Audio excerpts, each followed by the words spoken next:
Bienvenue sur Tech & Lead. Aujourd'hui, on parle d'intelligence artificielle, appliquée concrètement à la gestion de projets. Pas de théorie inutile. Pas de blabla. Uniquement du terrain et du réel. Je partage avec vous les outils, les méthodes et les retours d'expérience qui font vraiment la différence au quotidien. Objectif, vous faire gagner du temps. Et surtout, prendre de meilleures décisions. Abonnez-vous. Et on passe au niveau supérieur. Soyons honnêtes. Un projet qui dérape, ça commence toujours pareil, trop de réunions, des deadlines qui glissent et un reporting qui vous prend vos vendredis. Je l'ai vécu. Et à un moment, je me suis dit, soit je continue comme ça, soit j'optimise vraiment ma façon de travailler. J'ai testé des outils IA. Beaucoup. Et aujourd'hui, je vais vous montrer les 5 qui ont vraiment changé la donne. Notion IA, c'est la base. Je prends un compte-rendu brut de réunion et, en quelques secondes, j'obtiens un résumé clair avec décision, action et responsable. Un travail de 30 minutes réduit à 3. Au-delà du gain de temps, c'est surtout la clarté qui fait la différence. Le contenu est immédiatement partageable. Si vous devez commencer avec un seul outil, c'est celui-ci. Deuxième outil, Asana avec l'intelligence artificielle. Ici, on est sur la phase de cadrage projet. Je décris simplement mon projet en quelques lignes. Et l'IA me génère une structure complète, tâches, jalons, dépendances. Mais ce qui m'a vraiment surpris, c'est sa capacité à identifier des risques que je n'avais pas vus. Résultat, je gagne entre 2 et 3 heures par projet. C'est un outil extrêmement puissant si vous voulez structurer vos projets plus rapidement et plus proprement.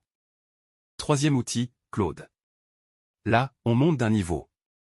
On parle d'analyse de documents complexes. Je lui donne par exemple 40 pages de documentation projet.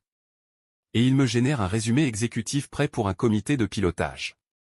Ce qu'un consultant junior ferait en 3 heures, est fait en 4 minutes. Son vrai point fort, c'est sa capacité à gérer de très gros volumes d'informations. Pour moi, c'est un outil indispensable dès que vous êtes sur des projets complexes ou structurants. Quatrième outil, OTIA. C'est probablement celui qui a eu le plus d'impact sur mon équipe. Il rejoint automatiquement mes réunions, il transcrit en temps réel, et surtout, il envoie un compte-rendu structuré 2 minutes après la fin. Résultat, plus besoin de prendre des notes. Je suis 100% présent dans la réunion. Et ça change tout, notamment dans la qualité des échanges. C'est un outil avec un ROI immédiat, et qui crée très vite de l'adhésion dans les équipes. Cinquième outil, Gamma. Ici, on parle de présentation. Je lui donne un plan en texte brut. Et en 10 minutes, j'ai une présentation complète, avec mise en page et visuel. Ce qui me prenait 2 heures est drastiquement réduit. Attention toutefois, il ne faut jamais présenter tel quel. Il faut toujours personnaliser, adapter au contexte client. Mais pour les points d'étape réguliers, c'est un gain de temps considérable. Maintenant, un point essentiel. Ces outils ne m'ont pas remplacé en tant que chef de projet. Ils m'ont simplement libéré du temps. Du temps pour me concentrer sur ce qui compte vraiment, la relation client, la gestion des risques, la prise de décision.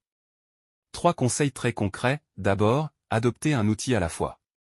Ensuite, mesurez systématiquement le temps gagné. Et enfin, impliquez votre équipe. L'IA fonctionne beaucoup mieux quand elle est adoptée collectivement. Maintenant, un point essentiel. Ces outils ne m'ont pas remplacé en tant que chef de projet. Ils m'ont simplement libéré du temps. Du temps pour me concentrer sur ce qui compte vraiment, la relation client, la gestion des risques, la prise de décision. 3 conseils très concrets. D'abord, adoptez un outil à la fois. Ensuite, mesurez systématiquement le temps gagné. Et enfin, impliquez votre équipe.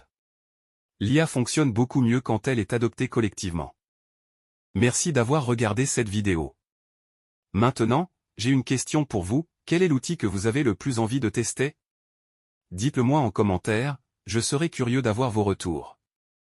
Si ce contenu vous a apporté de la valeur, pensez à partager la vidéo et à vous abonner, parce que la prochaine vidéo va aller encore plus loin, on va parler de l'impact réel de l'IA sur la gestion de projet, avec des chiffres concrets. À très bientôt sur Tech & Lead.